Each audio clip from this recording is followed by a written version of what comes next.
Crack open that bottle of wine. Grab your favorite glass, pour a couple of fingers of scotch in it. Get that stick, light it, and blow. It's time to hang with Steel Sharpens Steel After Dark.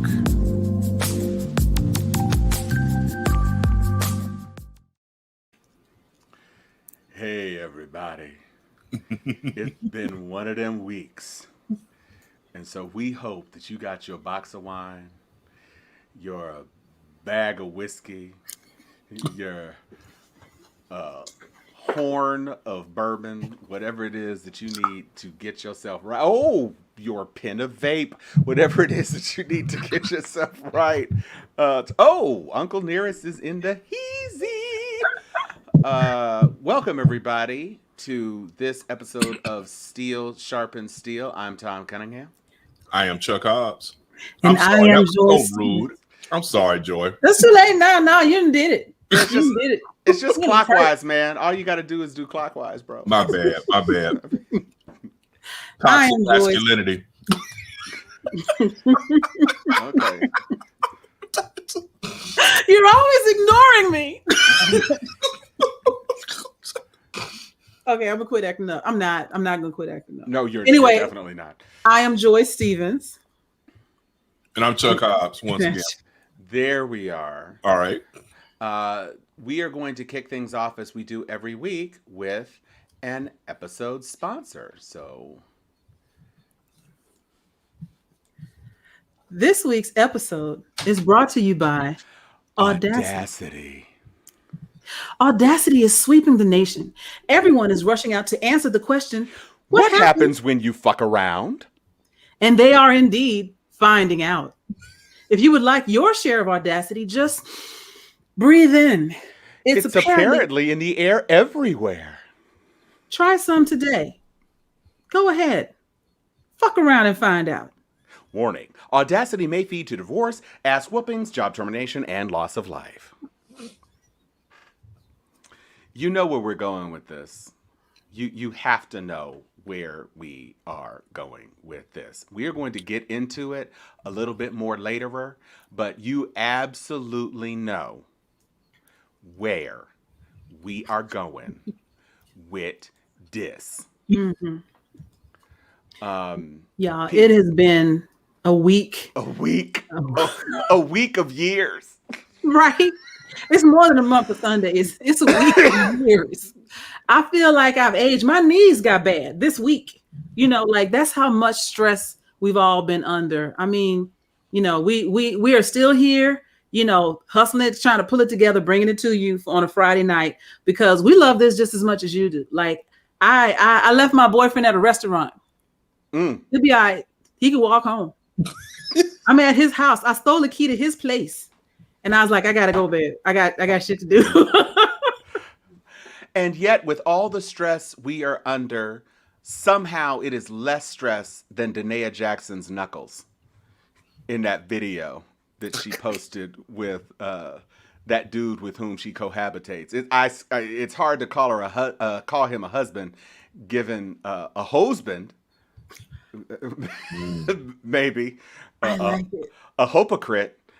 Because he certainly was talking slick out of his neck to all the brothers out here. Black men don't cheat, except me. Posting his videos about other black men and their failings in front of his 19th mistress's house. Do you know what kind, again, audacity it takes to come from sliding up in somebody else's sheets and to walk outside, sit in your car with the motor running from the house you just left? Let me tell you about what black men need to be doing to honor their queen. You ain't took a shower. You still got remnants on you. You smell like her. Remnants. Oh, and check the game. Apparently, and I try not to get wrapped up in blogs. Kevin Samuels is doing the damn thing in these internet streets, and the lady who has blown the brakes off of the whole Derrick Jaxn thing is Tasha. She's got this wine thing, and she is all the way live. And when the first little screeches of this started to come out, she immediately, like, she put out an all points bulletin like, have you ever slept with Derrick Jaxn? Is he a total hoe? Please give me a call. And so, I mean, when I tell you these women started coming out the works of wood, right. And she's got them all on tape and is doing all these things, so much so that Derrick Jaxn first recorded a video saying that she was a lie. Then recorded a video with his Stockholm Syndrome hostage wife, who is armored in the breastplate of the Lord. Well, of Big Five Sports, anyway. And then, yeah, Tasha K. Thank you, Tara. Tasha K. with the wine. And she does have a lot of wine, and does have some big old bamboo earrings. She be rocking like the round the way girl look. The LL Cool J Johns, like for real. She is on it. So she posted her video. He had to come like with the yeah, okay, yeah, that was me, Derrick Jaxn, and I was dealing with. So wait, hold on one second, because I didn't think we were going to do this, but it's almost too rich a situation to kind of pass over. So hold on, Chuck, I need you to stop your cam real quick. Yes, sir. Thank you. And we got to swap this. Okay, you're gonna have to position yourself a little bit, Joy. Oh yeah, you're way too. There you go. That's a little bit better. Yeah, just like that. So, ladies and gentlemen,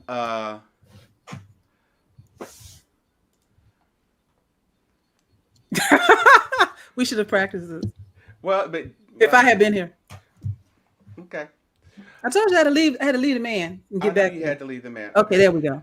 Yeah, ladies and gentlemen, first out, I want to give a shout out to my dermatologist who's helping me deal with this sudden onset of vitiligo on my face.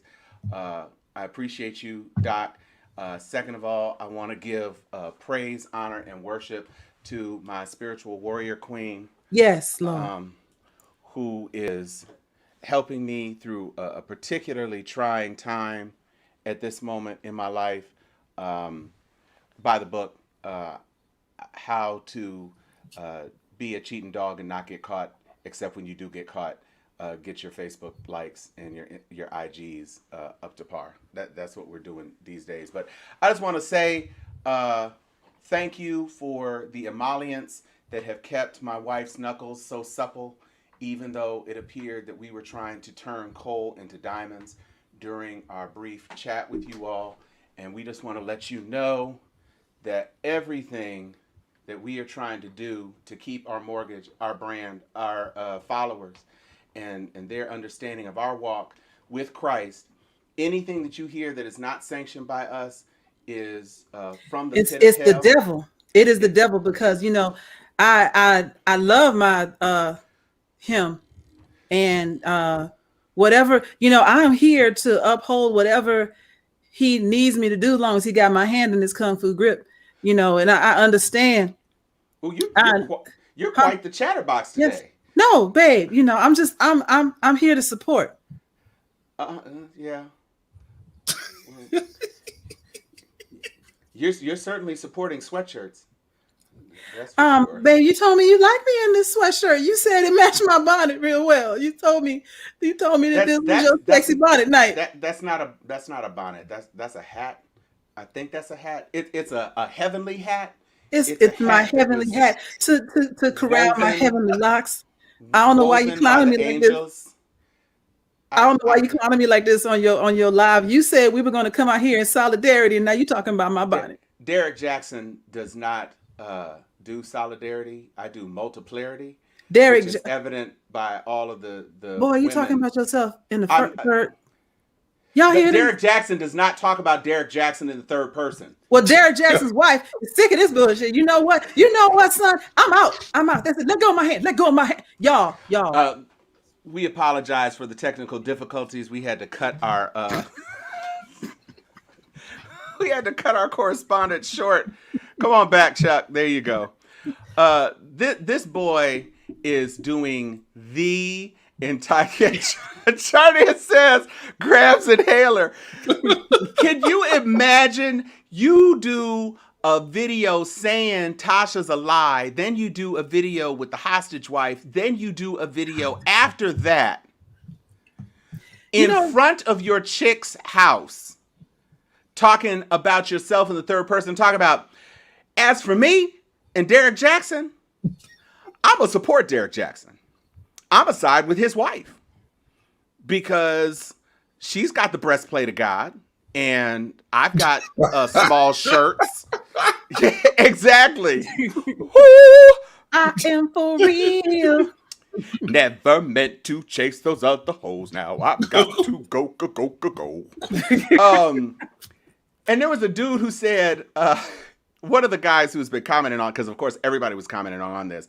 He said, it was Charlemagne the God. Charlemagne the God said, I'm glad you spell your name Jackson with an X, because you don't even deserve to be in the same Jacksons as like Michael Jackson and all those Andrew Jackson. Yeah, all those other Jacksons. If you were on a list of the regular spell Jacksons, you'd be under Andrew Jackson. That's where he would put you. Thank you. Action. What? Hottest. Driving that little Fiero through that man's house while Vanity was screaming. So Derrick Jaxn's doing a lot. Go ahead. So I'm gonna say, we had planned to, we had talked about holding that, but we couldn't hold that. I mean, it's something it was on everybody's mind. We've been talking about it for a minute. So there's a couple other things that came up, and I want y'all to remember, as we go through this, if there's any other women out there, if you or someone prematurely ended a relationship because of advice from Derrick Jaxn, you may be entitled to compensation. Oh, so as we talk about, this is my favorite. I love this so much because I really want Joey Greco to go get him. He already been done got though. I don't know how much more you could get on the getting with. I mean, you know what? There was a comment in the chat. I'm like, this one. I believe this. I believe it. Anybody that likes being on camera that much, as narcissistic as he is, clearly. Yeah. Mm-hmm. Oh, it's somewhere. It's somewhere. Mm-hmm. I mean, old girl, the first one to blow the thing off, got a picture of him getting out the bed. Well, Tom, you and I talked a little bit the other day about, I had never heard of Dude, right? And so what's interesting, when the controversy blew, obviously I did the quick, Google search and Facebook search and stumbled across a couple of his videos. And I was actually a little bit surprised, interesting enough, with the lurking I was doing. A whole lot of people that I know really well, some very brilliant, intelligent Fairview Rattlers and Spelman Jaguars and what have you, and Clark Panthers. They were loving these videos. Like, I watched about 3 or 4 of them, and I'm like, look at my peeps that were peeping this guy's stuff. And I was like, I've never heard of the guy. And I'm not gonna lie, I am not a hater. I've always prided myself on not being a hater. I mean, I do what I do, and I do the best I can with it. But I was a little salty, y'all. I had to tell Tom the other day. I was like, we grind hard, like bringing it real on multiple subjects, both in blogs and Facebook posts and different shows. You got Thomas talking, you've got Joy and Ellis doing thoughts and moments. You have Observation Point. You have Steel Sharpens Steel. And I was a little jelly because I was like, wow, this dude is sitting up and spitting this bullshit for like over a year. And he's got like millions of followers. And I'm sitting up grinding in the midnight hour trying to come up with something erudite. And I got a couple of thousand, but I'm like, hell, like maybe are we doing the wrong thing? I was a little frustrated, man, to be honest with you. We need some maroon V-necks is what we need, Chuck. Is that what it is? I think if we had the V, what do you think, Joy? If we had some maroon V-necks and stuff, and like had them cuts all the way down into the chest cleavage, all of the chest hair. roasted on an open fire. No, sir. But I'm with Jason. We be talking about real-ish. Yeah, and so this is the Jerry Springer world. What we need to do is post a video of, well, I'm single. Are you single, Tom? No. Okay. Not at all. And you married too, Chuck, right? Both of y'all married. So, it's a toss-up, flip a coin. Me and one of y'all, like, in flagrante delicto, just like, breaking news, Steel Sharpens Steel goes way after dark. Next thing you know, we're a sensation. Then I can come on and be like, wait, put me on by myself. This is what I'm going to do.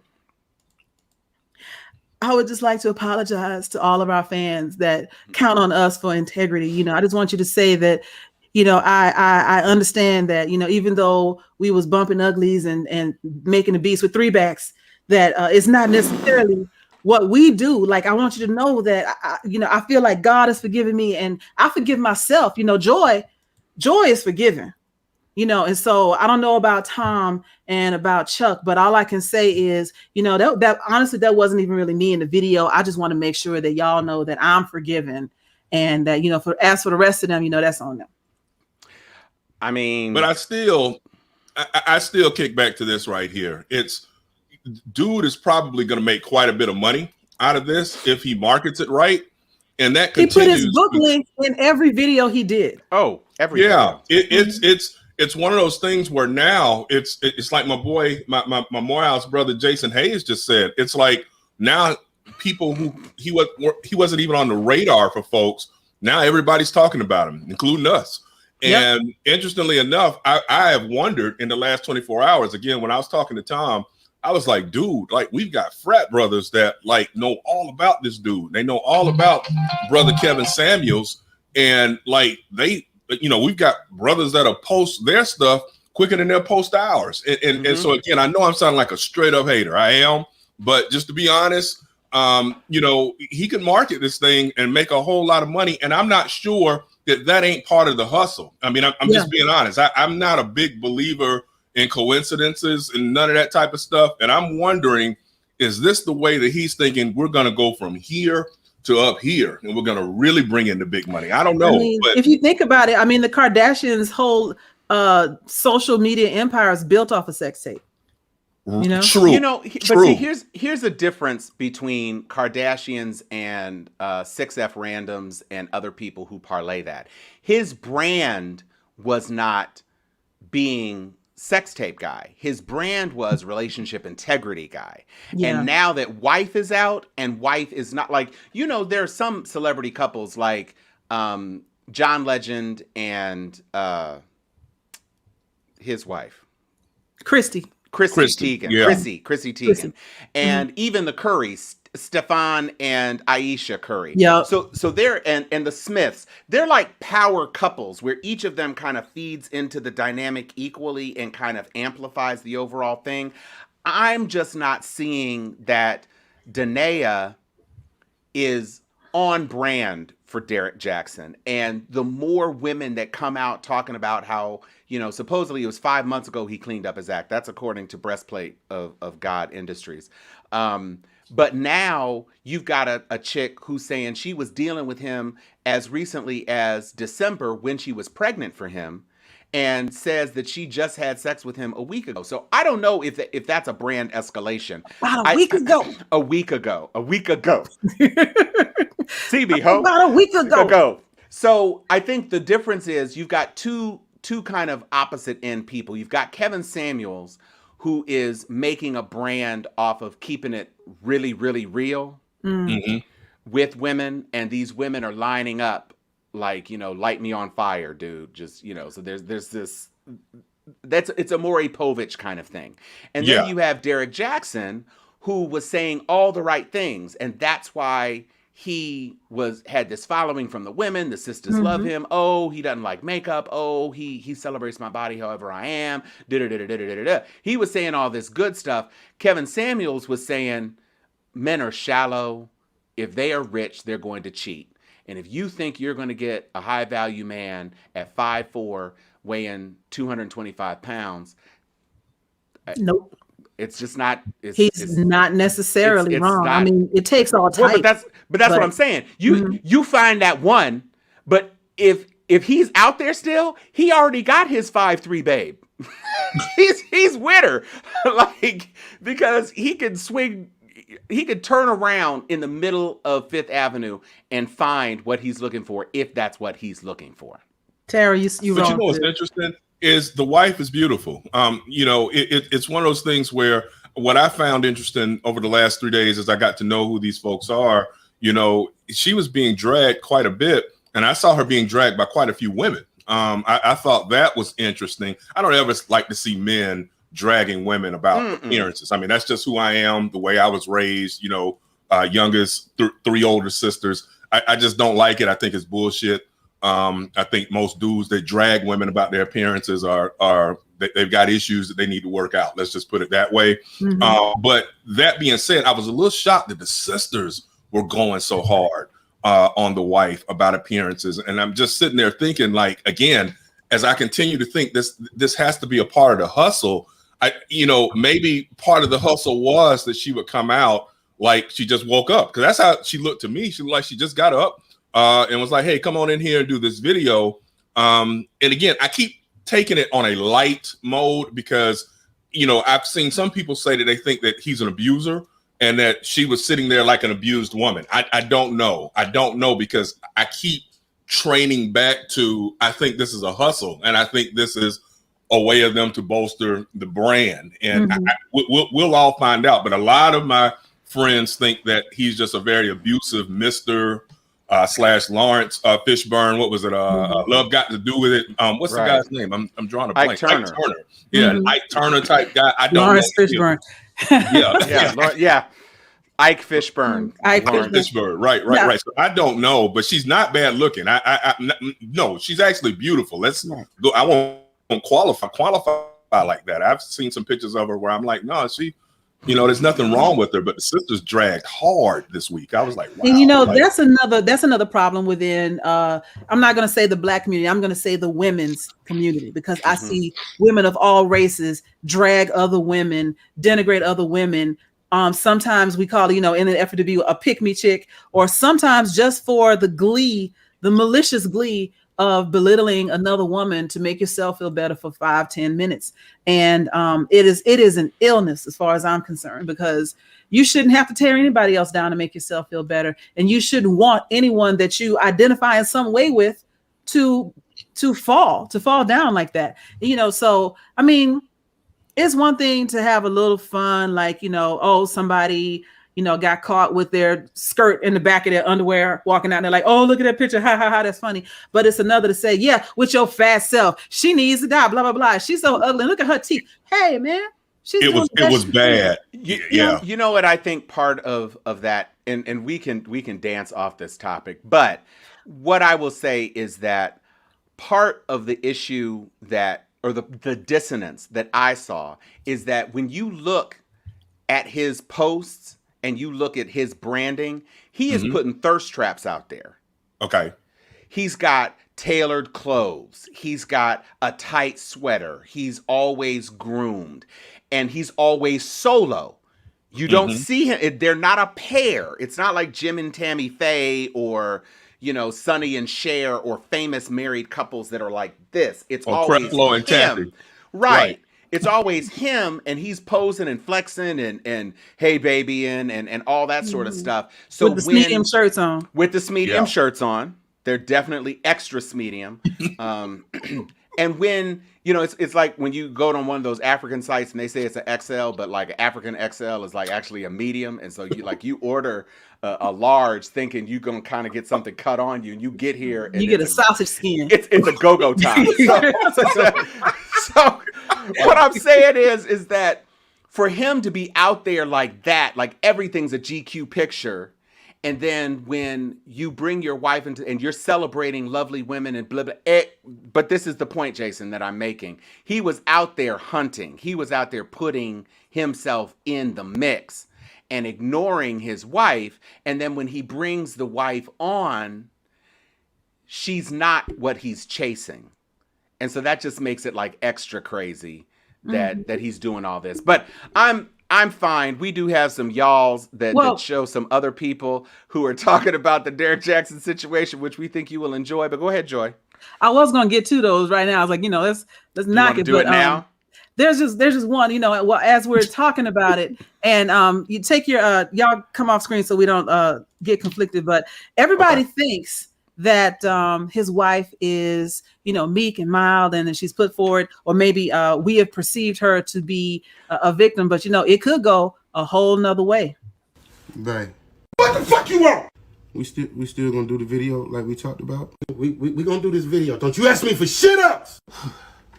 All right, baby. That's what's up. Go ahead and get dressed. Put some makeup on. And goddamn tell me what to do. I'm not finna get pretty for none of your fucking fans. Come on.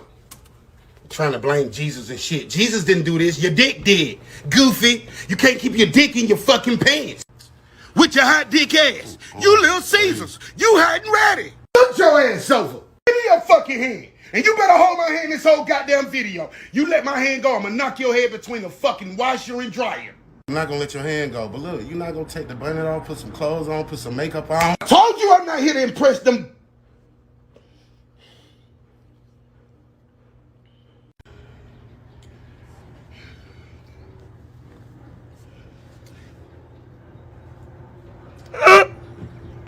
Start!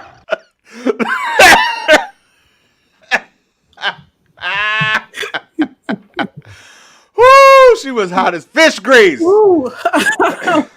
I love when she slapped. You ain't gonna put no makeup on. I told you I was pretty for you little. Yo, come on, fans.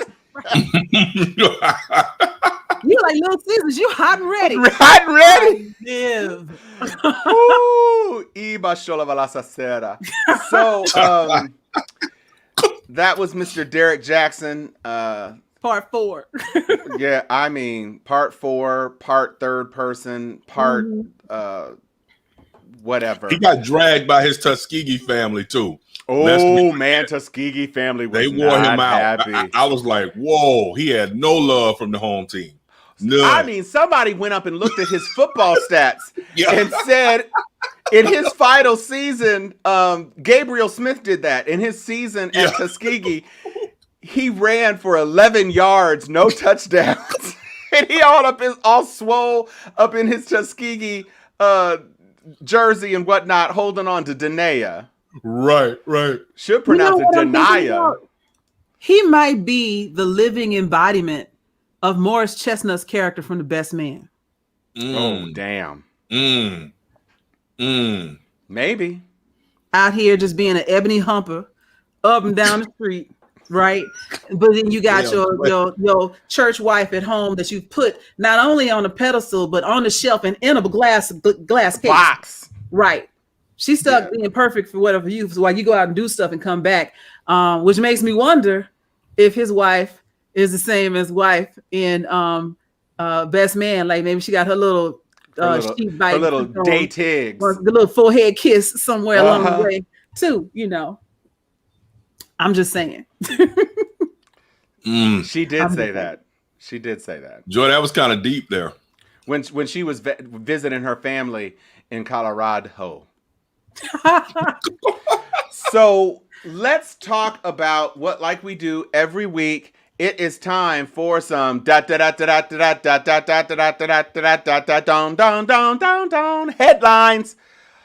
We have some stuff for you this week. We are starting off with Mr. Chuck Hobbs and everybody's favorite governor of the state of Florida, Mr. Ron DeSantis. Headline is very pleased with himself. Talk to us, Chuck. Yeah, Florida man.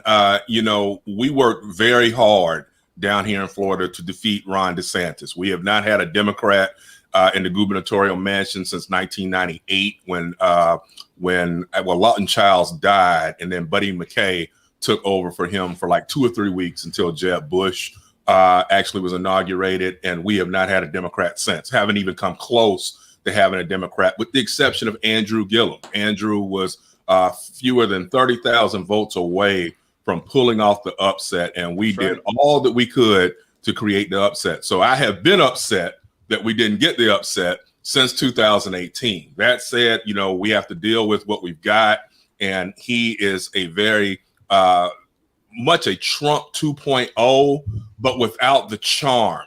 And I know some people are probably thinking Trump isn't charming. Well, he's not, but he is to the people who like him. Trump fans think that he's funny. He titillates them because he does have a sense of humor. It's not a sense of humor that I find funny, but his fans love him. DeSantis has no humor, no charm.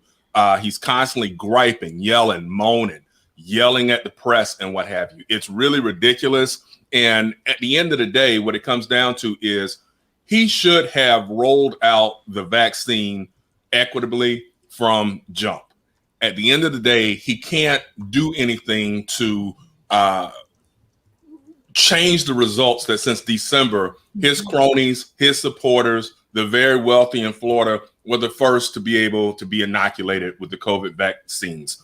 So having said that, this past week, now he wants a pat on the back because he's like, hey, by April 5th, everybody in Florida will be able to get the shot. But that's almost 4 months in. And you have to ask yourself, how many people have both been stricken with COVID-19 and or died during this period of time that could have survived had DeSantis had a greater rollout and not putting it in Publix, which is a very expensive store, generally speaking, across the state of Florida, and very tony neighborhoods and what have you that are way away from many of the people who are Black and brown, who are at the highest risk of getting COVID-19 and dying from it. So with that in mind, I don't know what the fascination is with so many people. They are already talking about DeSantis 2024. He's already running victory laps like that. I'm hoping that we can actually clip him off next year in the 2022 race. I know that there are several candidates that are somewhat trying to position themselves on the Democratic side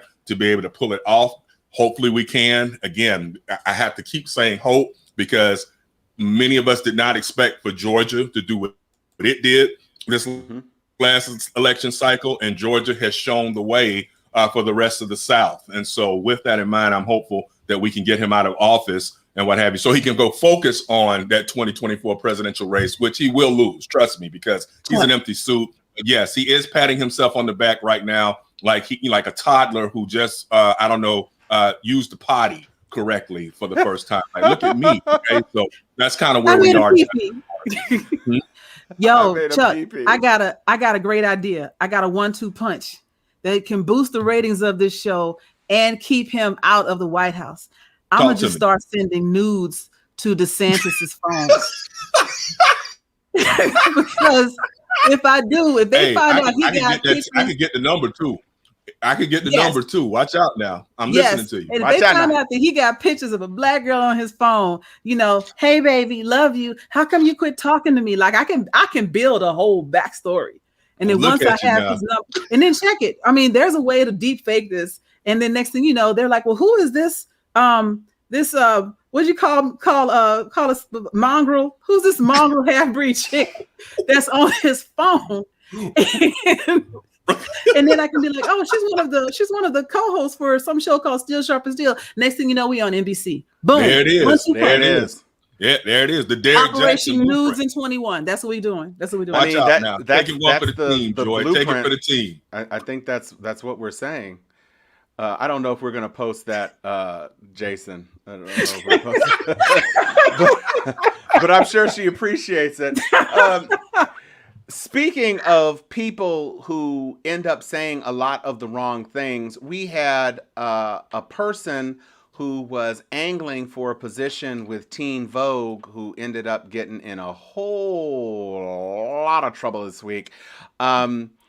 This is a girl who started the problem for Alexi McCammond. Alexi McCammond was supposed to come in as the editor of Teen Vogue. And she would have been the first Black editor of Teen Vogue. Yeah, certainly Black adjacent. I mean, you look at her, she's... We're not doing that today. I mean, we just said mongrel. So, Alexi had some disparaging tweets in her social media history. And of course, you know, as is common today, we talk about cancel culture, but I just call it common sense. First of all, you don't ever have to type anything stupid or racist on your social media. You just don't have to do it. And if you do it and you know that you're up for assistant or associate editor at Vogue or whatever, make sure that stuff is not in your timeline anymore. Right. Like, can't you get your assistant or Just your scrub your sister or history? somebody just go through? Look, I joined Twitter on December 15th, 2014. 19. Like she could have Twitter if she was born in the 19. So anyway, you could have just had that person, and it should be a cousin or somebody you actually trust or love. I know your mama probably doesn't know how to do Twitter like that. Somebody can go through and say, ooh, yeah, I don't like this one so much, and take it off. And don't make the announcement that you're going to be the editor until you know that you cleared all this stuff. Maybe the first time you start working at Vogue, you go through and you do that bleach on your timelines. But then you end up getting caught out there, and so then you have to resign. So the chick who kind of forced the resignation is Madam... Yeah, this is Christine DeVitt. Yeah, Christine DeVitt, and she's using the N-word as well as her eyelash pencil. Is she black? No. She looks like she's maybe Latina. Okay. Or maybe not. Okay. And the point is she used some anti-black language in her tweets after leading the crusade against Buchanan for having anti-Asian tweets. Right. And the timing of the anti-Asian tweets coming out was probably as horrible as is humanly bad possible, as it could be. Yeah. Just in the aftermath of the Atlanta shooting. More on that later, white privilege. And it just ended up that now she has been derailed, and there may be an opportunity for her to do something different. But Teen Vogue would have been an amazing place to have representation, given how much they influence the behavior of society. And so now that situation has been lost. Cautionary tale, ladies and gentlemen. Cautionary. So we all have said time and time again that we are very happy that there was no Twitter or Facebook, etc. Like I've made the joke time and again that I can't run for office because I was at Freaknik in '94. I don't know what's out there. You know, some VHS tape pop up of me, you know, doing something in a handstand on 85. Like we can't have that.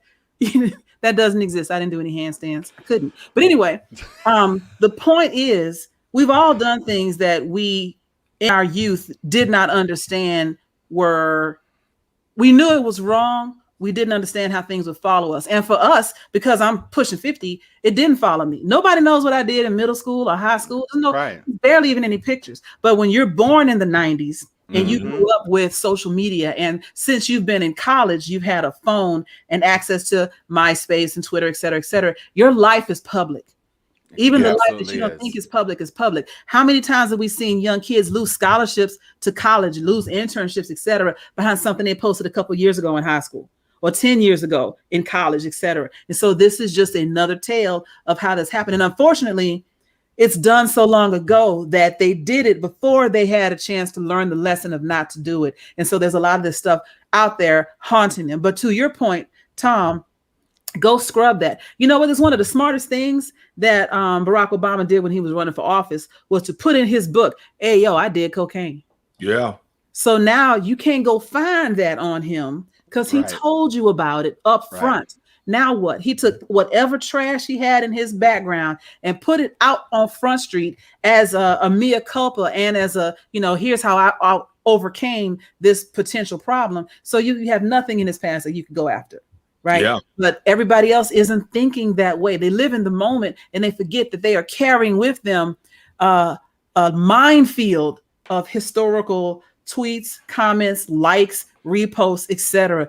Every time, you know how many times I have started to tweet or comment on something and thought to myself, they can trace this, delete, because I know that's going to follow me and I know what brand I'm putting together. And I can honestly say that in my online life, I don't think I've done anything that I couldn't either defend or definitely apologize for at this point. So everybody has it. Everybody's done it. I think when it comes to Teen Vogue, because they've become such a voice for equal rights and social justice, they can't be seen to be giving somebody a pass. But if that's the case, keep that same energy. Both of them have to go then, if that's the case. Absolutely, both of them have to go. And I will just say, any of you that have pictures of Joy at Freaknik, if you want to send those to Ron DeSantis with some DM requests, you can go ahead and do that. That's all part of our bigger plan. Yes. News in 21, yes. News in 21. So I think it's really a matter of the difference between, some people just post things that they're feeling, and some people post things that they hope will become incendiary and controversial for the sake of getting clout. Yeah. And that's where I think people get into trouble. You know, if you're not a horrible person, you're not going to be making disparaging comments about Asian people or any race. You're just not going to do it. You're not going to say it about LGBTQ people. You're just not going to do things. You don't have to do things. Ooh, boy, Tara said, how about Carnival 2008? Ma'am. She gonna need you to shut that on you, Joy. She gonna need you to shut that down. No, nothing. Tara, you married. Nothing. You married. That's all I'm gonna say. Mind your business. So I'm just saying, folks, most of our viewers are not younger like that. See, CJ, woo, she got the pics. She got the pics. My friends, these are my Soros and my Spellman sisters out here. Just, hey, didn't we just talk about tearing another woman down? Right. What's up, Jaguars? Wait a minute, y'all. Right. If you haven't sent them in, we're gonna Photoshop DeSantis into all these pictures. Exactly. Put DeSantis in there like that. Next up in headlines, this is a very sad story, and especially for it to break during Women's History Month. USC is in some hot water. This article says $852 million. I've seen numbers as high as $1.1 billion from a gynecologist who has been abusing hundreds of women over decades at the University of Southern California. Right. That $1.1 billion number comes from the previous $215 million settlement, in addition to the $852 to put it at 1.1. Got it. Billion dollars. Just 1.1 billion. How many victims are we talking here? Hundreds. Wow. Hundreds over, I think I want to say 25 plus years. Wow. But I'm saying, even if it's 500 victims, that's $2 million per victim. That's an amazing settlement. That is an amazing settlement. And when you look at the 1.1 billion, like, what could make you, when you had the first complaint, what would not make you just fire him? This is what I don't understand about. This is why the lawsuit is there, because they've been trying to cover it up for years. Yeah. They've been checking for him. So after the first 215 million, why is he still there?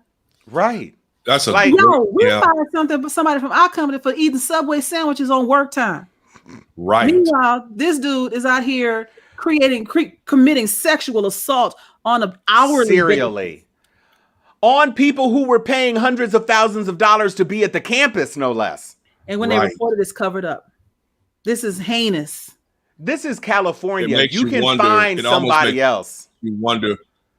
Yeah, it makes you wonder who else might have been complicit there within the hierarchy, obviously, because, we like to say stuff like he must have had, receipts on somebody or something, because it just doesn't make sense. Very similar to about a decade or so ago when Joe Paterno was in all of that trouble. And, we learned later that, Joe Paterno, that people knew around Penn State for a long time. It wasn't a secret or anything like that, but, it is what it is. And unfortunately, it ended poorly for everybody, but especially for those kids who were victimized. And I just don't understand it. It kind of makes my stomach turn. I'll never victim shame. I've seen too much through the years and what have you, but it's frustrating because I always, when I hear and see stuff like this, Joy and Tom, like for instance, with the Paterno issue, for example, I used to think to myself, I was naive probably until about 10 or 11 years old. I famously talk about sometimes how one of my friends, I won't call him out because he watches the show sometimes, but one of my classmates from FAMU High was sitting in the lunchroom one day talking about how I really wanted a little baby brother. And I was hoping that the stork would grace the Hobbs house. And he looked at me and was basically like, Ninja, ain't no stork. Your mom and daddy be effing. And I was like, what is effing? Because I was now within 2 or 3 years from that, I was very wise to all of it, whatever. But I was a sheltered kid until I got to Tallahassee, and then it's like, okay, then my learning was exponentially increased. But I always think of when I was 12 or 13, if some coach or something had made a move on me, or a doctor, I was already pretty damn violent. And even at 12 or 13, I know I wouldn't have been able to whip an adult, but I'd have damn sure tried. And I'm not just, and I know everybody's not the same, but I always try to put myself in that position in terms of that's got to be tough. And then to have this happen to you when you're a child, when you're a teenager, or even when you're a young college student and you're holding that in for years, that's got to be rough. And there's no amount of money that's going to ever make that any damn better from my perspective. Two things. So somebody asked about Michigan State. The settlement for Michigan State, I just looked at it, was around $425 million. So about a third total of what we're looking at here. Wow. And to respond to what you're saying, Chuck, around sexual assault by an authority figure on the body of a teenager or a young adult college student, you have to remember, I mean, some of the things that he's doing as a gynecologist, women are wondering, is this right? You're probably going to the gynecologist only for the second or third time in your life as a college student. Yeah. It's not a very routine thing unless you're having issues and you end up getting on the pill in like high school or something. You really ain't going to the gynecologist. You're going to your pediatrician until you go to college, right? So understanding over time that what is happening to you or what was done to you was wrong. It's almost like a repressed memory. And then you realize, wait, that's not a part of what should have been happening.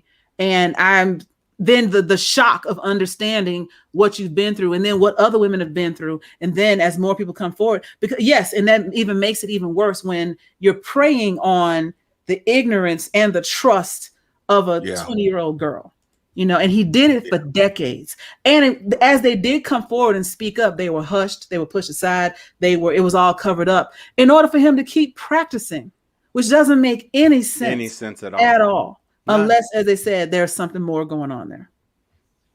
And it's a cultural thing. One of the things also, team, that I talk about a lot is, and I've seen some articles on this, which is we have to stop forcing daughters, nieces, cousins to feel as if they have to be physically friendly with older men, because there are some sick SOBs out here, right? And so the whole give me a hug or hey, no.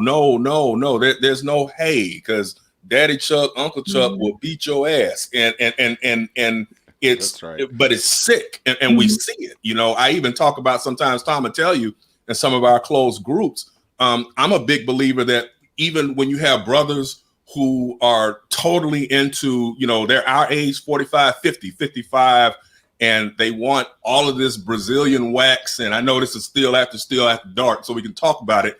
To me, I've always been like, that's kind of pedophilic, in my opinion. If you want to see a grown woman looking like a little toddler girl. I mean, I'm not saying women can do whatever the hell a woman wants to do, but dudes that are caping for that, or 50, 55 years old, and like, I got this new 19-year-old broad that goes to Hampton. I'm like, 19-year-old broad, that could be your daughter.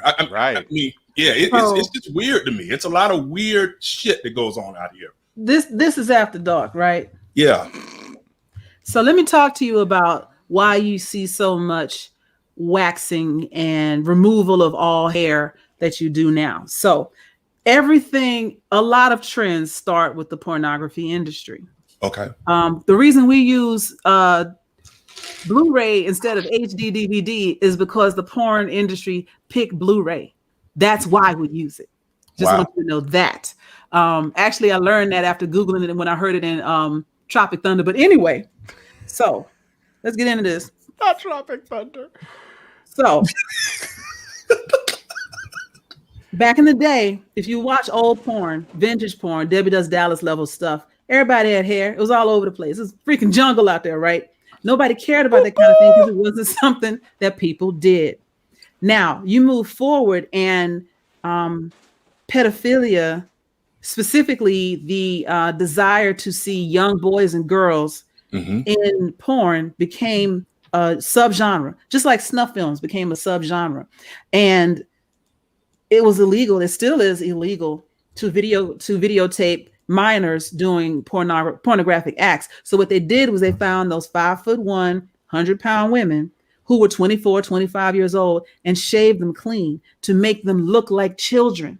Mm-hmm. But when you're a porn star, a porn actress, and they did it to the men too. I'm not trying to say it was just the women. Young, thin, slim men also shaved them clean to make them look like children and then put them in pornographic situations. But you got a lot of movies to shoot.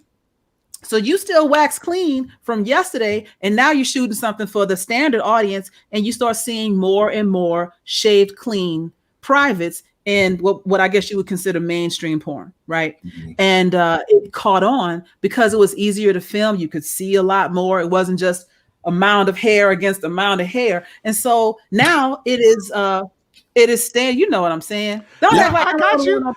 No. I'm just saying I've never heard it articulated quite that way. Mm-hmm. Brilliant. When you talk about mounds, I can't stop thinking of Almond Joy. So I'm just thinking mounds. Hey man, sometimes you feel like a nut. Sometimes you don't. We are so off the rails today. Yo. My point being, that's why you see so much shaved clean porn now, because they realize it did give a better aesthetic. You can see everything as opposed to just some fuzzy bumping uglies, right? But it started with them using adult models to film what would seem like child pornography. Gotcha. And so, yeah, when you say I like it all clean, it might be an aesthetic now, but it started with wanting a child. And there are men out there that I know that's like, I need my woman to be grown. Those are the guys I date. Because let me tell you what I'm not gonna do. What you're not gonna do. Well, we're not gonna do. You know how that feels when that grows back? Neither do I, because I ain't doing that shit. So I just want to give a shout out to our audience. Steel Sharpens Steel, where we can talk about Florida politics and the evolution of porn inside without skipping a beat. Within an hour. That is how we do the damn thing. We are going to move on to another matter of politics, this time in Joy's current home state of Georgia, and the egregious law that was passed by the Georgia legislature and signed into law by Governor Kemp, and a protest that made headlines. Joy? Right. So here in the state of Georgia, for those of you who don't know, we recently passed, and I say we, I mean the Georgia government, because I ain't had nothing to do with it, recently passed laws around stricter voting requirements. So they changed the way you could use drop-off ballot boxes. They adjusted the requirements for ID for absentee ballots. They're limiting the hours of voting places. They're trying to stop it at 5 instead of 7. Remember, most working people get off work at 5. Yeah. And if you don't have the privilege of having a job where you can just be gone for 2 hours at lunch, that means a lot of lower and middle class people are no longer going to be able to vote because you don't have time before work and you now won't have time after work. They also made it illegal to bring food or water to people standing in line. And that's the one that sparked the national outrage. Like, I can't even bring my friend a bag of chips and some water while they've been waiting in line for hours. Now, also remember, if you limit early voting, you limit absentee ballots, then when you show up on the day, you have to vote at your voting precinct. And again, when they shut down voting precincts in Black and brown communities, those lines get longer. And now you can't even bring them water and a bag of chips without being arrested. And this is absolutely voter suppression. To look at it any other way is to lie to yourself. Absolutely. And in this instance, we had one of our representatives, her name is Park Cannon, and I think I have a picture of her here. Okay. Yeah, here we go. Park Cannon was arrested for protesting as the governor was signing this bill. She knocked on his door outside his office. And if you think about the way they handled the Capitol riots, and the way they handled her, she was arrested hella quick. Matter of fact, I have a video. So as some of her people were with her as she knocked on the door. And so here is the video from as she was trying to protest this the signing of this bill. Why are they coming all close to her like that? Why are y'all getting all close?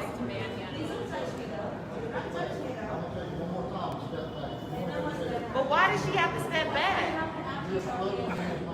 Why is the governor trying to sign something in private? Why is he keeping a representative? Why does she have to step back? The governor is signing a bill that affects all Georgians. Why is he doing it in private? And why is he trying to keep elected officials who are representing us out of the process? Exactly. I know you don't have any control over anything other than suppressing people's right to vote and using your guns and your abilities to talk. Yeah, you said you give her one more time, like you're gonna do something. Are you serious? No, you are not. Represent. She's not under arrest. For what? Under arrest for what? For trying to see something that our governor is doing? Our governor is signing a bill that affects all Georgians, and you're going to arrest an elected representative. Why does the governor have more power than a representative? Why are you arresting her? That's what I'm asking. Stop arresting her. Why are you arresting Why? her? Cite the violation. Cite the code. What is she in violation of? I want you to cite the code. Cite the code. Cite it. What are you? Cite the code. Cite the code. Cite the code.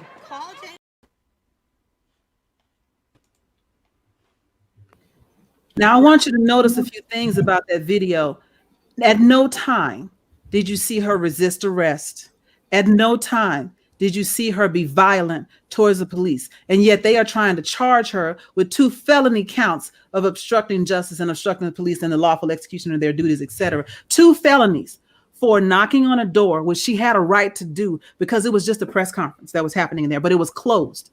And it was not closed to the 6 white guys who were standing around him while he signed it. So let's be right about that. Exactly. He wasn't in there by himself. He was in there with a pre-1930s basketball team. Pretty much. Yeah, wow. Right. Yeah, but they wow. also said that she was fighting him, stomping on his legs, kicking him. None of that happened. And as a matter of fact, I want to say, what is it? The National Black Justice Coalition? Yes.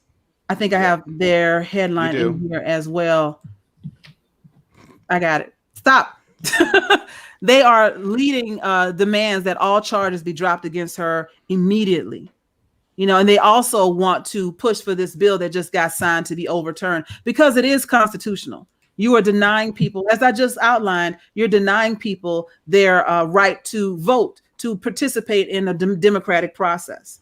And especially and you're doing it right after you lost 2 Senate seats. Yeah. So it's even more clear that this is a problem in Georgia. And NBJC they have also asked for the Masters and all professional golfers to boycott Georgia until the racist voter suppression law has been rescinded. And also, if you want to call Governor Kemp to complain about the treatment of Park Cannon and to make sure that those felony charges are dropped, his number is 404-656-1776. And say it again. 404-656-1776. I'm going to put it in a banner that we're going to keep on screen for a while.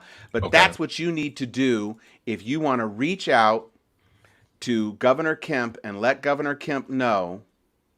They got the nerve to have 1776 as a part of the phone number. The audacity. The in the air. Audacity. That's the number to call. You need to call Governor Kemp's office, especially if you were a Georgia resident, where you can actually give some information and sound like you Southern and stuff. I don't know if I can pull that off anymore. But you all can call, register your complaints with Kemp, and let all of those people know. That they what's are going to be dead interesting wrong. What's going to be interesting, y'all, is right on cue today lawsuits were dropped. I know, like, I think Joy or Tom, one of you said it, President Biden is calling on his Justice Department to look into it. I cannot see how this will remotely pass the muster of the Voting Rights Act of 1965. What's going to be interesting, like Brother Jason Hayes said here earlier, is yes, we do have some stacked courts. The 11th Circuit, though, which is convened right there in Atlanta, the appellate court, still has quite a few Clinton appointees and old school Democrats that are up there. Tom I personally know at least one United States district judge up there, the Honorable Eleanor Barnwell Ross, the wife of one of our dear friends and Tom's old teammate, Brian Ross. And so with that in mind, it's far from over. One of the things that bears watching, though, is if the lawsuits get the injunction on the lower court level and it's upheld in the appellate court level with the 11th Circuit, it'll be interesting to see if this does get cert by the United States Supreme Court in time for the 2022 election. It's possible that it might. With that in mind, it will be even more interesting to see. We know we've got that awful 6-3 split now because of the emails, because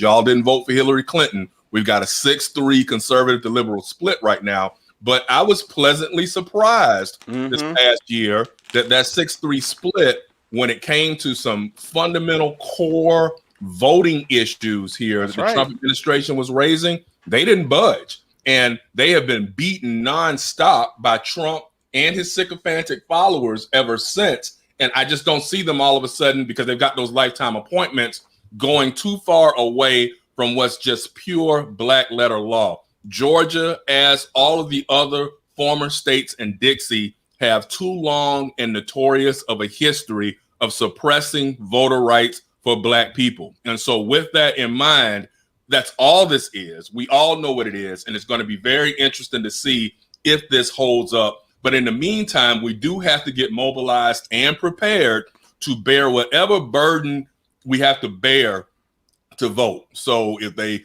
lessen the hours, we're just going to have to figure it out, because get those plans together. Important to let these modern Jim Crow 2.0 folks turn us around.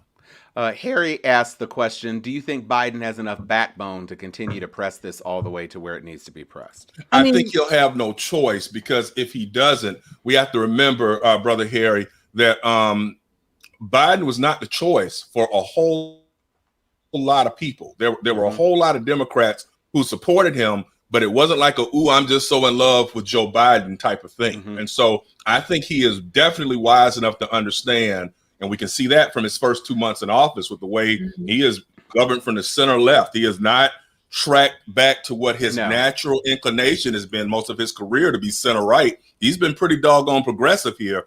I don't think he'll turn around. I think he'll have the backbone and he'll do what's right.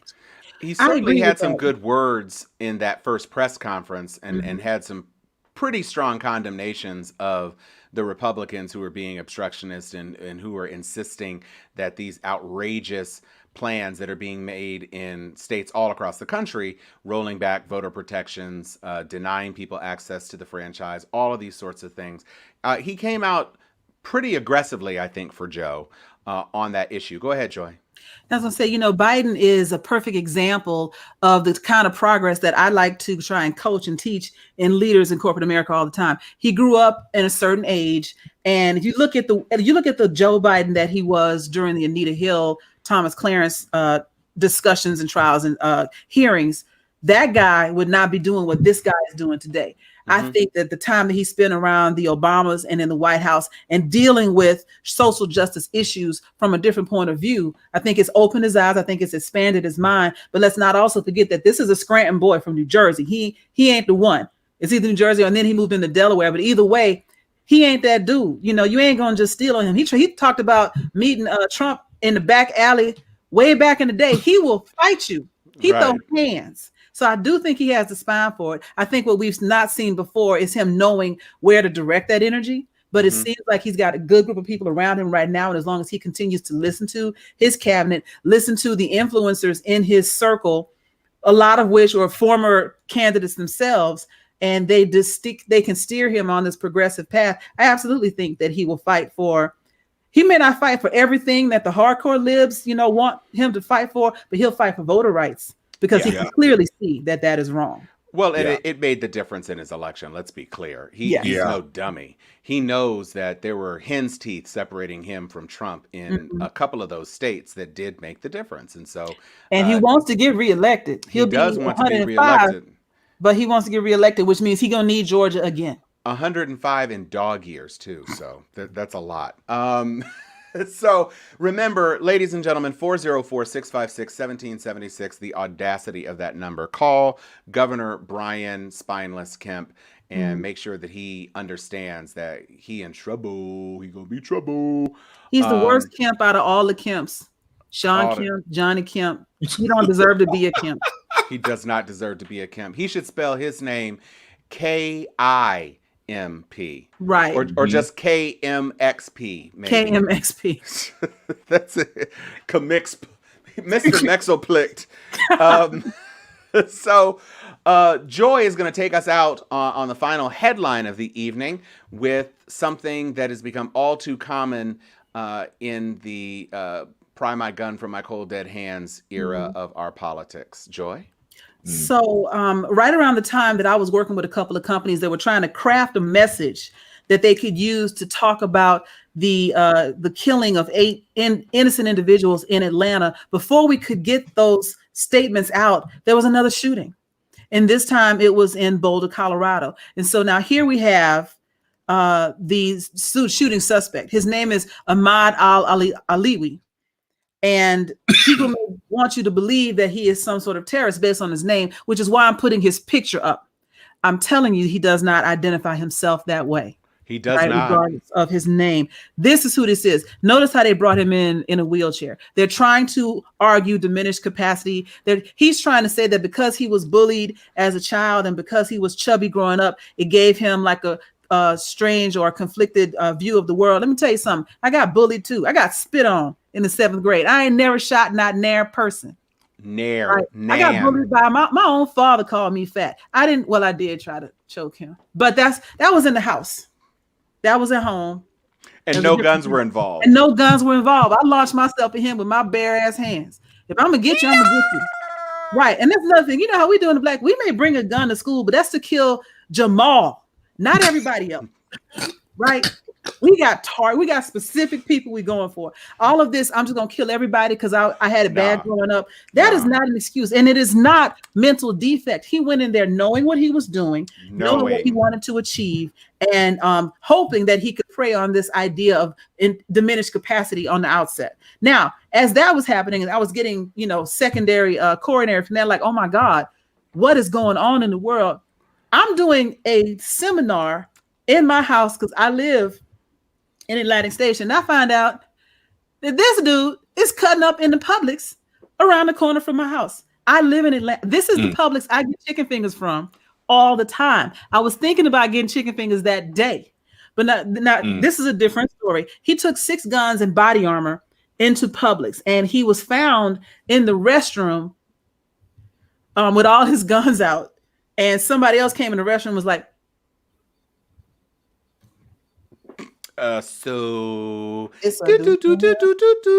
right. And so the cops came and got him. Nobody was hurt, but it was a dangerous situation because when you got somebody with that many guns and body armor, clearly they are planning to do something more than buy chicken fingers. Right. Well, I don't know where he was headed because Publix may have not been his final destination, but that's where he got. And hats off to the Atlantic Station Police, or what do you call them? Yes, man, the chicken fingers in Publix is fire.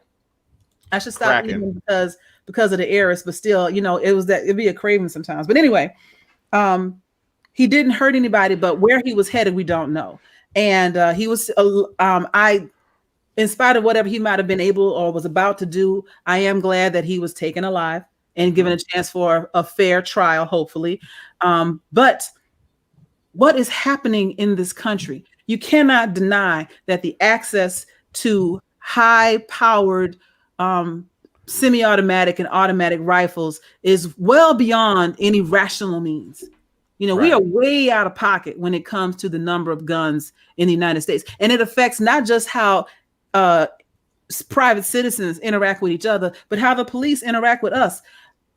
Let me let you hear the statistic really quickly. I was doing something else for one of my classes, and I had to quote that in 2019, 370 white men were killed by the police, and shot and killed by the police, and 235 black people were killed and shot by the police. So we were talking about ratios and being 16% of the population versus 65, et cetera, et cetera. But then I showed statistics from the United Kingdom, where the police do not carry firearms on a day-to-day basis. Right. There were 163 people that died in police custody over a 10-year period. Yeah. Wow. 10 years. UK don't play that. People. We topped that in one demographic in half a year. Yeah. Here in the United States, because I remember reading this article, or it was a documentary, etc. And the topic was, when you hold a gun in your hand, you see a gun in somebody else's hand. Mm-hmm. Because that's what you see. It's the same way, like when you test drive a Cadillac, now you see all the Cadillacs on the street. Your mind gets used to seeing that object. So when I'm holding a cell phone and you're holding a gun, you see a gun. Right. This is why so many of our brothers, it's only one of the many reasons that so many of our brothers and sisters die prematurely and unjustly, is because we are gun happy in this country. And the things that have happened in the last 15 days is just more evidence that we have got to have some form of rational gun control. Don't nobody need 5 guns and body armor to go to Publix. Well, one of the challenges we have with the legislative aspect of this is that you have literal idiots, and I hate to use the word idiots because it could be perceived as a slight on people who have legitimate mental challenges. But you have people like Lauren Boebert in Colorado releasing stupid statements like this the day of the murders in Boulder, talking about liberals keep saying it's easier to buy a gun than it is to vote, but I don't seem to remember when the government sent me an AR-15 in the mail. So rightfully, she has been dragged for filth up and down the interwebs, talking about, has anybody been killed with an absentee ballot? And she's stupid. How come? Yeah. How come I can go and buy a gun but can't register and vote on the same day? Right. Heifer. Yes. So she's stupid. You think you being she's cute, stupid. And you're just saying a whole lot of stupid stuff. And I couldn't believe that when I went to the Twitter feed about this thing in the Atlantic Station supermarket, the NRA dudes were like, oh, so he just took 6 guns into the Publix and then decided to load? Like, who does that? Well, maybe a kid who looks like he's 16 years old and has never been on a shooting spree and doesn't have an uncle who's been on a shooting spree and hasn't been out to the woods. Exactly. Been going out to the woods once a month or once a week for the past 12 years of his life shooting things. And let me tell you, in Atlantic Station, Publix is one of the only places that you can't just walk in and use the bathroom. So, you know, you gotta go. Yeah, maybe he was just with you. Right. He was going to like one of those video game tournaments, and those were just like his little extra things. Yeah. So when he was gonna play Grand Theft Auto, maybe, I don't know. But the Chick Chack, it was an Instacart buyer, another black man. And so people are saying, you know, this is a hero. This is a man who called the police. A good guy without a gun stopped a bad guy with 900 guns. Right. And all he had to do was call the authorities and say, this is a problem. Jason says that bathroom must be terrible. Okay, good. He was trying to knock the roaches out, maybe. Hey, man, them roaches, they got guns too. I'm just saying. They do. They got something, even at a Publix. Yeah, and or has a mother driving them across state lines to go on a shooting spree. That's right, Kyle Rittenhouse's mom. Just in case you thought we forgot who you were. We never forget nothing. Is she on trial for anything? She get arrested for anything? I don't know. She needs to be, because that is extra trifling. That is extra trifling. The last thing I will say from a headlines perspective is that I got my vaccine, y'all. All of the Sharpies that you see every week have now had their vaccine.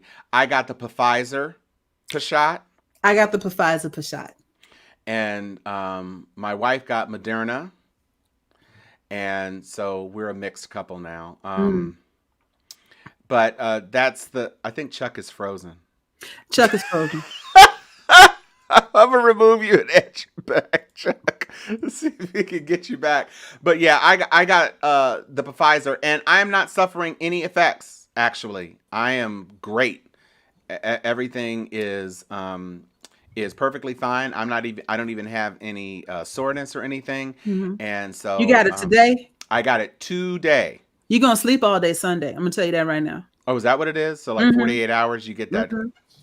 Yeah, your arm is going to be a little sore, or maybe not. You might be fine, but all of a sudden you'll be like, yeah, I feel good.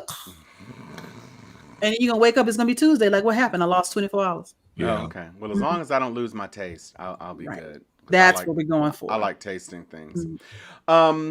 So, speaking of things that people like and are excited about, we do have some pop culture news this week.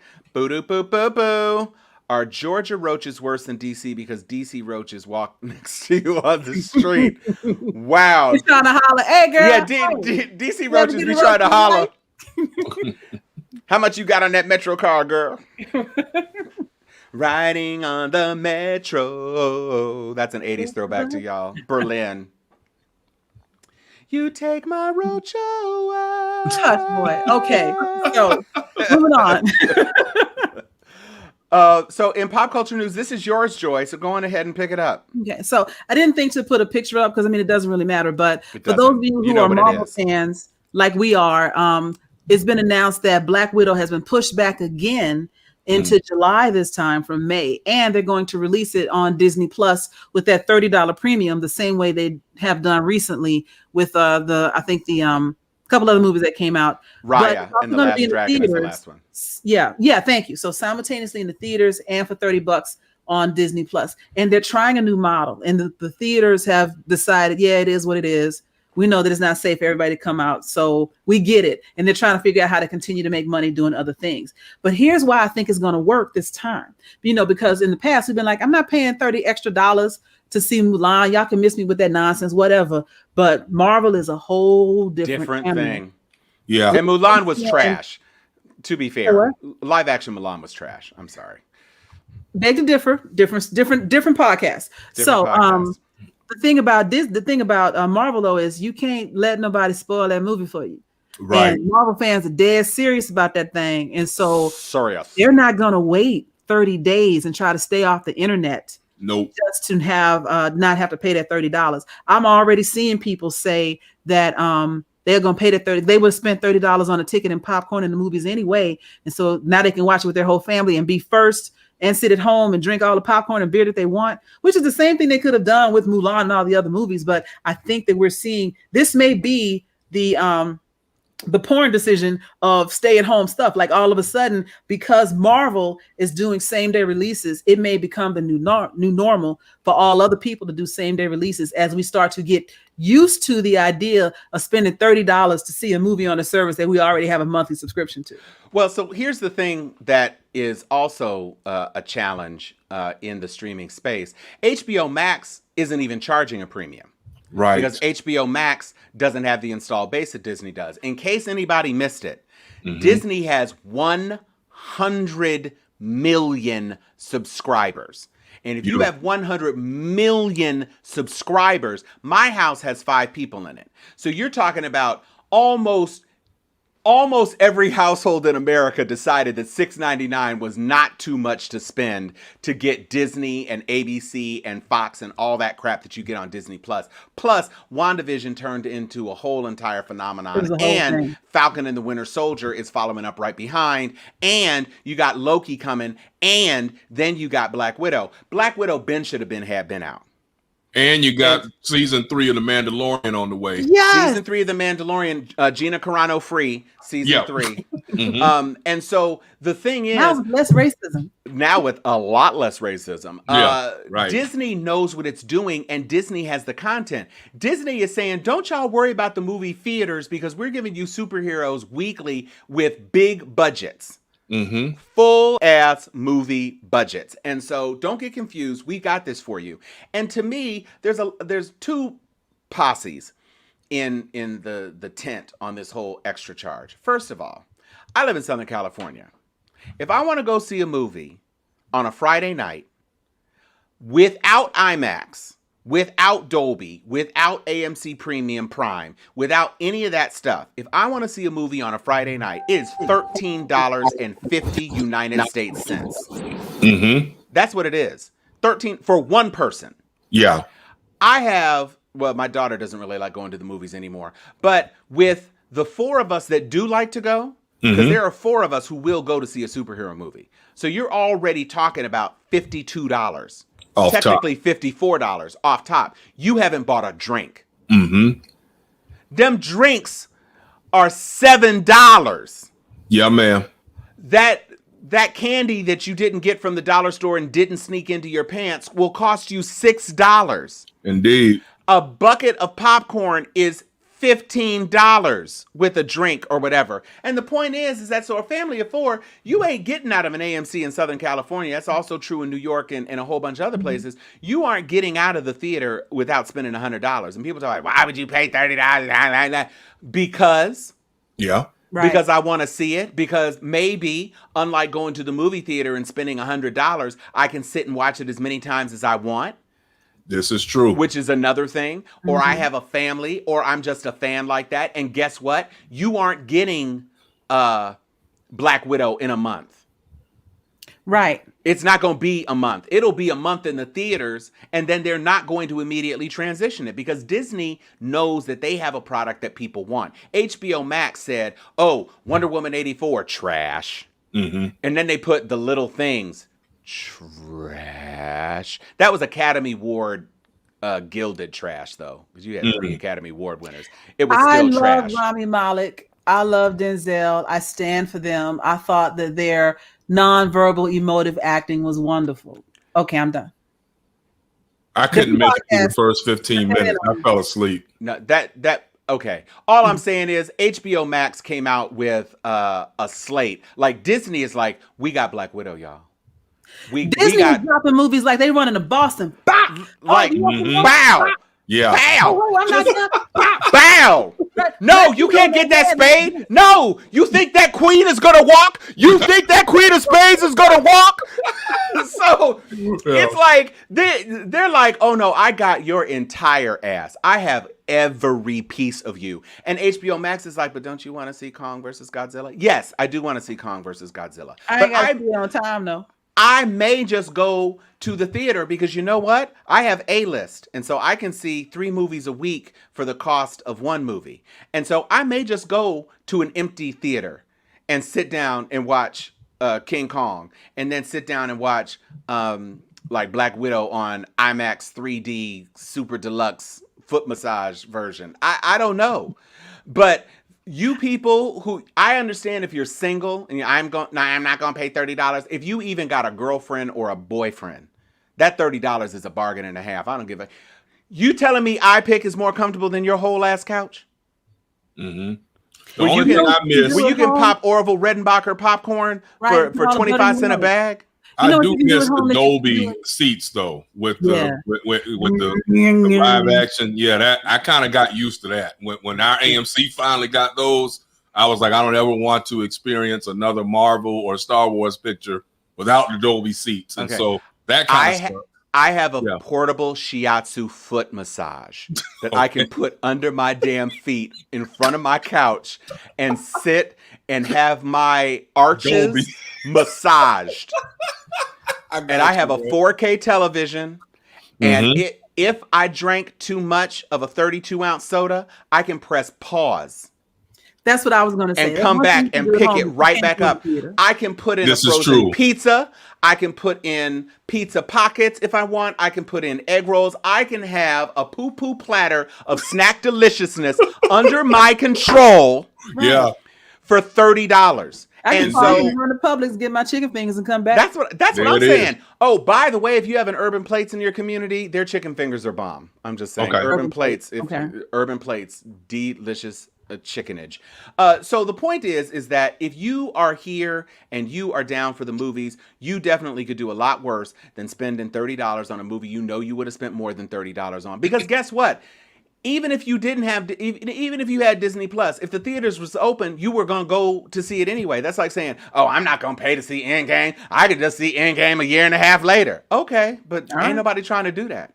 And a lot of you are spoiled because I remember there was, you people born in the 19s, you don't know this. There was a time when there were these big rectangles called VHS cassettes, and you would go to see a movie, and then 6 months later, they would charge you $125 because that was the rental window. And you would have had to go to Blockbuster and they'd have 70 copies of that thing on the wall, and there wouldn't be any left on the first week that they release it. And then 5 months after that, they would then sell that VHS for $25.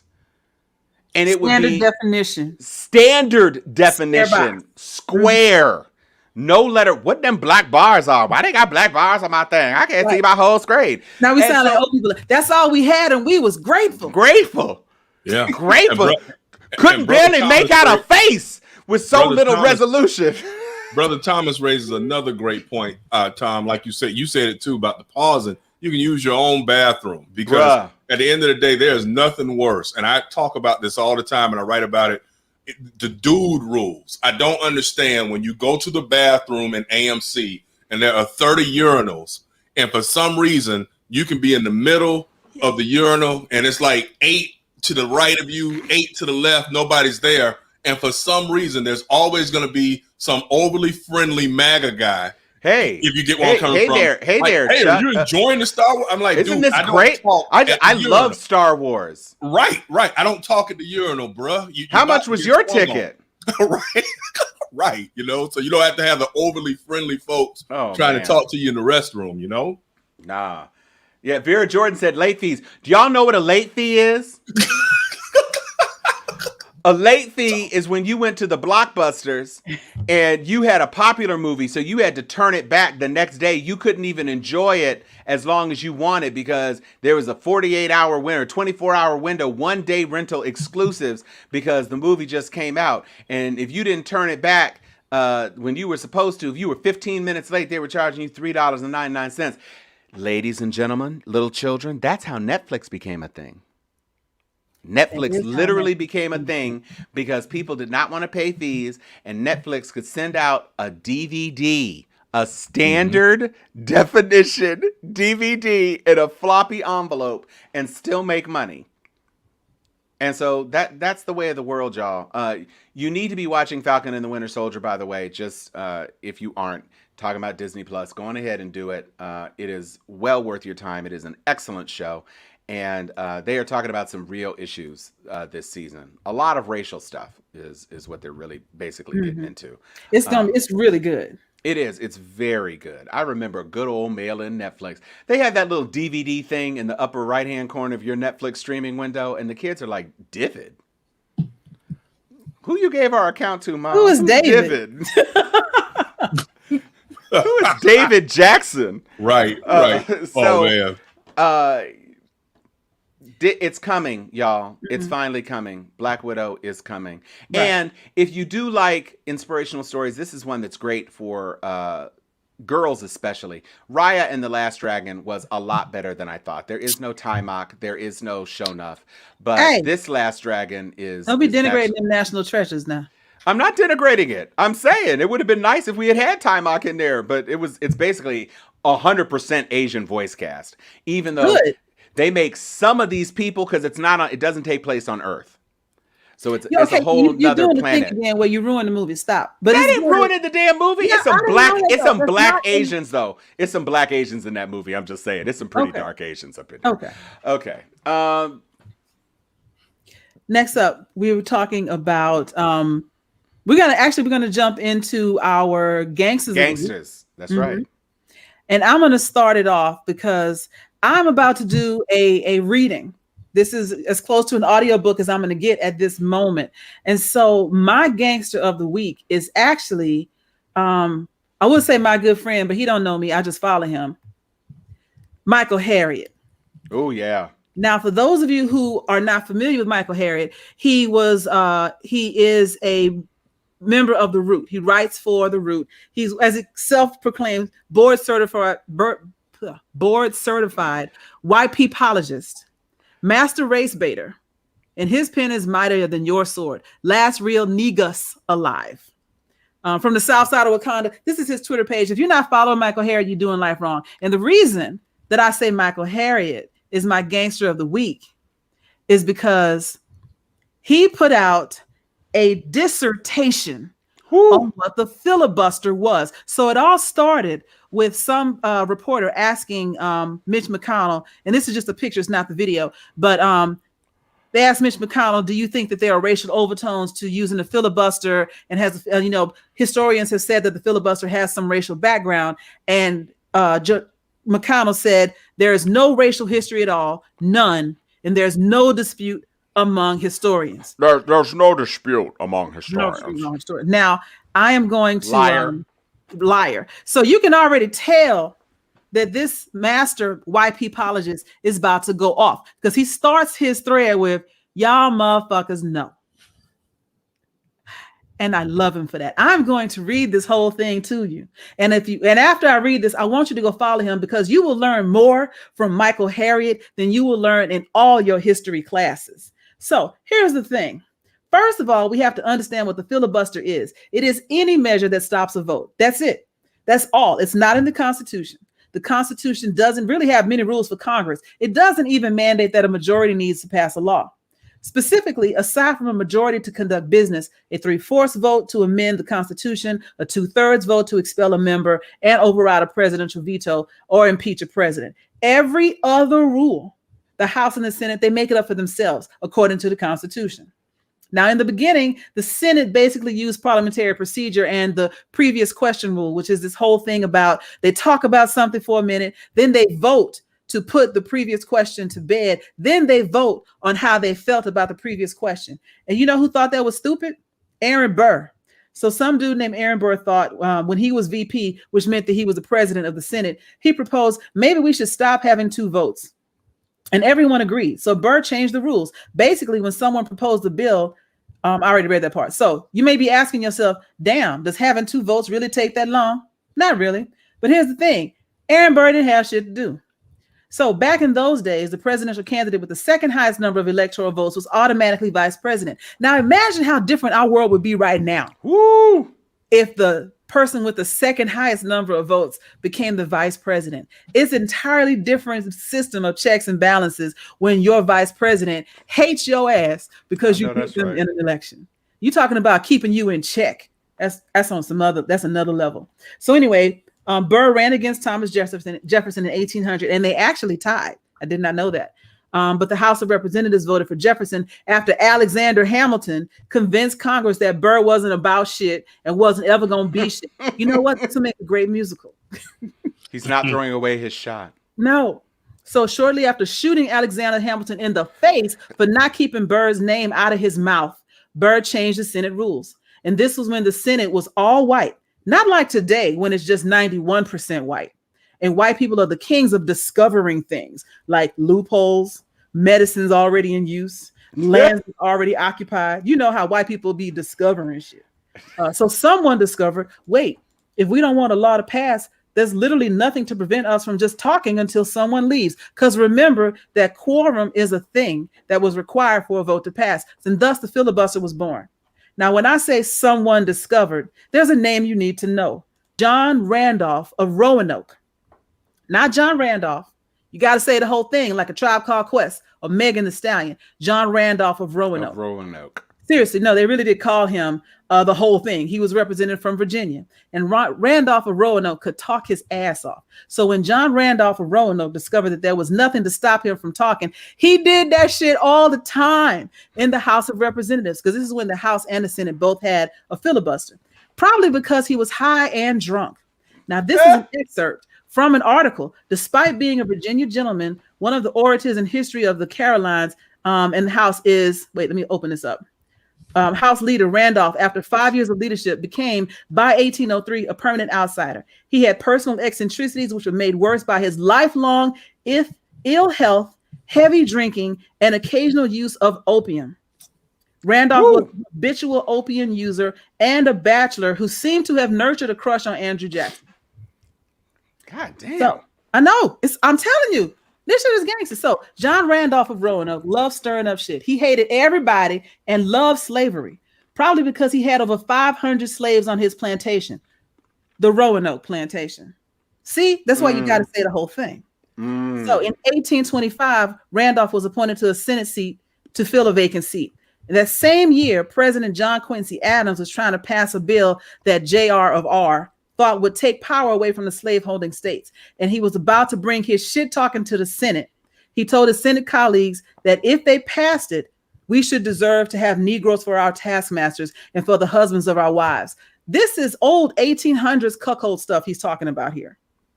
And so he went on to say, but John Randolph of Roanoke was just getting started. He started roasting everybody.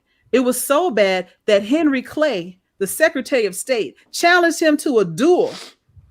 The bullet didn't penetrate J.R.R.'s coat, so they let bygones be bygones. But remember the name Henry Clay, Secretary of State, that challenged him to a duel. John Randolph of Roanoke eventually went back to the House, but aside from that time, he beat another congressman with a cane in the stairs of the House, and how he fought one congressman 6 times, and how he brought his hunting dogs and his hunting slaves out onto the House floor, and how he stabbed someone with a fork at dinner, and how he started a company to send Black people back to Africa with the same motherfucker that shot him, Clay, and his heroin habit, and the fact that he owned so many slaves that when he died, there was enough to start their own town in Ohio, and that his tactics in part ended the House filibuster. John Randolph of Roanoke was the first person to perform a Senate filibuster, and yes, it was racist as AF. Now, historians are going to say that the first filibuster was in 1837 because that's how white history works. But before the Civil War, the filibuster was basically a tool used by slaveholding Southern senators who filibustered the admission of any free state. Because remember that free states were brought in as non-slaveholding states. Again, racism. Then in 1917, another racist, Woodrow Wilson, said this is enough and adopted the cloture rule. If 2/3 of the people present voted for cloture, a senator would have to shut up. He says, I really wish it was called shut the fuck up rule. Then in 1949, they changed it to 2/3 of all senators. Why? Because in 46, 5 Southerners filibustered for weeks against a bill that prevented workplace discrimination, even though it had enough votes. Once again, racism. Then in 1957, pro-racist Senator Strom Thurmond set the record by filibustering the Civil Rights Act of 1957 for 24 hours and 18 minutes. So now in 1959, they changed the shut the fuck up rule back to 2/3 present and not 2/3 of all senators. Why? Because the Senate was preparing to debate civil rights again. And that's the only reason, that Civil Rights Act of 64 passed. Because after the shut the fuck up rule was invoked, the Southern Democrats' 75-hour filibuster was ruined. And guess what? The Civil Rights Act passed. I've had too much to drink. On July 2nd, 1964. And in September of 64, Strom Thurmond bolted from the Democratic Party to help Barry Goldwater convince Southerners that civil rights were evil, and it was called the Southern Strategy. And that's how the GOP became the party of racists. And now, boom. There's actually, I only got halfway through it because he goes on for quite some time. But I know y'all tired of listening to me talk, and I'm actually running out of the ability to talk. But that's gangster. To drop an entire semester of real American history on people in tweet form, masterful. You know what? I hope he sees this so he knows what a fan I am of him. Michael Harriot, you is my motherfucker for life. And that's my gang. You know what? I'm going to give him, until he gets knocked down, he is my honorary gangster of all time. Wow. Yes. We'll see if anybody can take his place. Wow. The gauntlet has been thrown at Michael Harriot. Going ahead and pick that up. I will tell you right now that there's something that was shared in the group. And since our sister Sharon can't be with us tonight, we're sending love and light her way. She found a video that was shared by a colleague, and it is very gangster. It is also dropping a whole bunch of truth bombs. And so I'm going to change this arrangement so at least we're like 3, and I'm going to put her in the middle. So let's take a look at this one. My gangster who is talking about her Asian brothers and sisters. I'm done with you Asians who think having a race war with the black community is in our favor. No, it fucking is not. And y'all always want to bring up black people attacking Asians during the post-COVID era, which has happened a few times, but guess what, bitch? There are going to be bad people in every race. Remember, anti-Asian is always rooted in white supremacy, but a person of any race can be influenced by white supremacy. So those black people that attacked us were subscribing to the white supremacist narrative that Asians caused COVID. And if you blame black people as a whole for the anti-Asian hate crimes, you're subscribing to the white supremacist narrative that black people are inherently aggressive. And y'all Asians who are like, why aren't black people standing with us? Bitch, be grateful, because they've always stood with us. Frederick Douglass in 1882 made the time to openly denounce the Chinese Exclusion Act while the black community was going through so much, such as rampant lynchings against them. They worked hand in hand with us to free the Japanese people in the internment camps in 1942. And we directly benefited from black-led civil rights movements every single time. So stop blaming and demanding things from them and unlearn your anti-blackness first. Amen. Yes, ma'am. Unlearn your anti-blackness voice. You gotta unlearn your anti-blackness voice. That's what you need to do. And it's not just Asian people. It is white people who are upset that black people are speaking up. Yeah. It's anybody who thinks that something that upsets your apple cart is something that you need to be fearful of and you need to try to suppress and stop. But that's not the way it works around here anymore. And there are far too many people who are being advocates, who are speaking truth to power, who are telling you things that you need to know. And it would be great if you could just sit back, crack open a beer, and listen. And maybe just internalize some things as opposed to, what?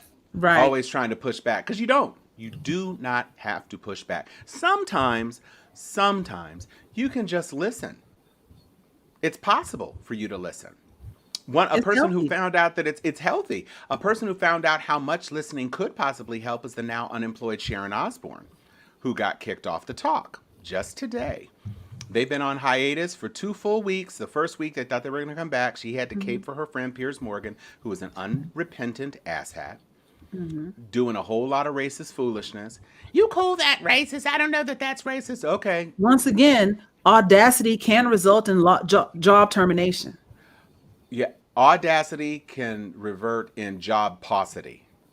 Yes. So, and you can look up paucity, Paucity, if you need to Google dictionary that. Google dictionary, yeah, paucity. So the challenge is that every time you feel a way doesn't mean that everybody feels that way with you. We are not a part of the id choir that is living in your brain hole. There are actual human beings, some almost 8 billion of us on this planet, and each of us has our own agency and autonomy. And so when you say something and you think you're being cute, you might not be as cute as you think you are. You look real cute in your own brain mirror. You looking sassy. You got new boots. Your makeup is done. Your hair is laid. That outfit is not 2 sizes too small. It is not extra medium. And you are working the world. And then you step outside of that delusion and find yourself smacked in the face with reality. Yeah, go on. Fuck around and find out. Do it. Find out. I double dog dare you. All day. What was that disco song?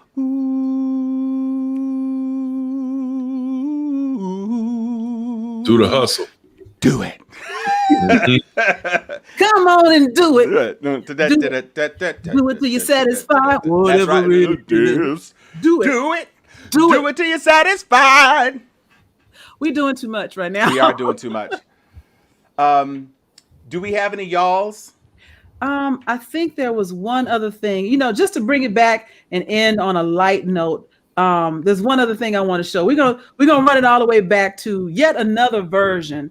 And you guys don't have to go off screen. Just one more version. This is pretty good. I cackled at this. This had me laughing for days. So we're gonna play this one last right back interview. To Derrick. It's about Derrick, y'all. It's about Derrick. We had to bring it back to him because that boy, the audacity. Anyway. The only thing he needed to do was flip positions. I don't know why he didn't just reverse the video in Premiere before he sent it out there, because the body positions are important. But go on ahead and roll it.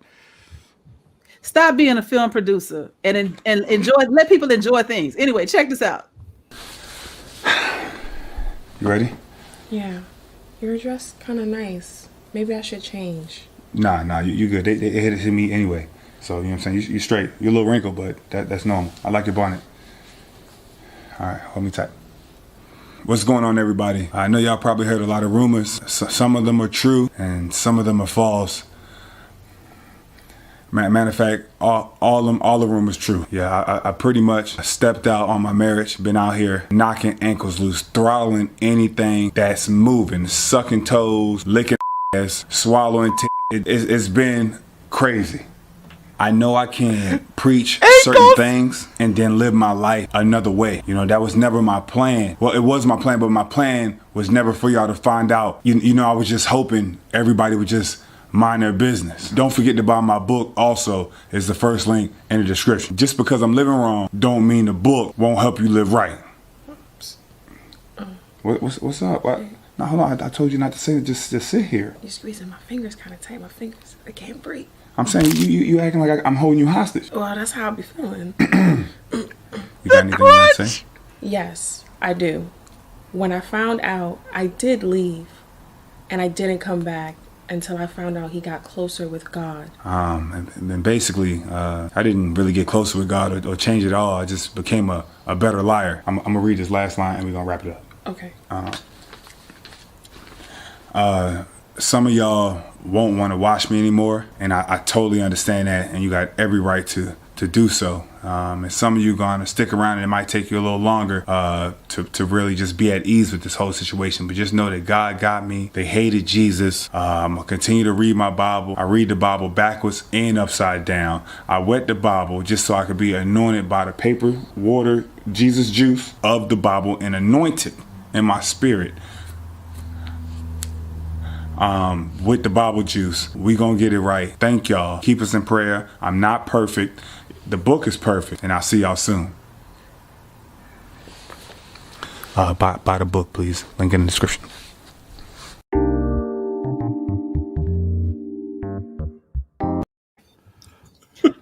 I love that so much. I didn't know the Bible worked like that. If I'd known all this time that I could just dunk the Bible in water Fiji and just sprinkle it on myself like 40 Jesus water. Juice. Maybe that's what 40 water was doing all this time. Sprinkle me. You know what? That thin paper. That thin paper is a lot like a filter. Right. And you can filter the word. You know what? I'm not going to hell behind this boy. I'm gonna stop. I'm gonna stop right there. I will tell you, for those of you who are looking for something as we close out the show today, where we have flick the holy water. That's right, Carla. Flick it. The wink. I think she was doing Morse code, CJ. I think that's what that was. That thing at the end. I think she was supposed to be Morsing. Right. Or it was a tick, like, you know. Yeah, like she's finally breaking free, like in Get Out, like check out. Right. No.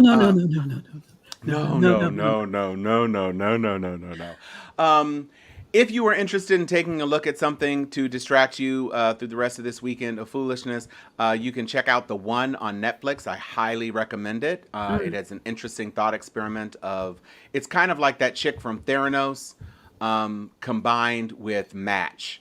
And she basically discovers a foolproof way for people to be in love. That's the beginning of the thought experiment. And then it goes crazy left. So The One on Netflix. It's really great. Thank you, Lloyd TF. We are lit AF. And we are glad you are joining the family. We appreciate it. Every Friday. Every Friday. That is where we gonna be. So please continue to join us. Follow the page at Steel Sharpens Steel on Facebook, and you can also subscribe to the YouTube channel. Go ahead, Joy.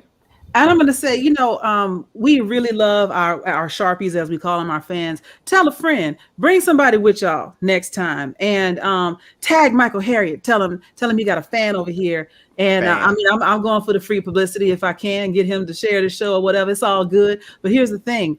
We're trying to grow the show. We're trying to get more people to listen in because, we act up, we cut a fool sometimes, etc. But we believe, bring you a different spin on what's happening in the world with a historical perspective, a diversity, inclusion perspective, a legal perspective, because Chuck will break it down for you.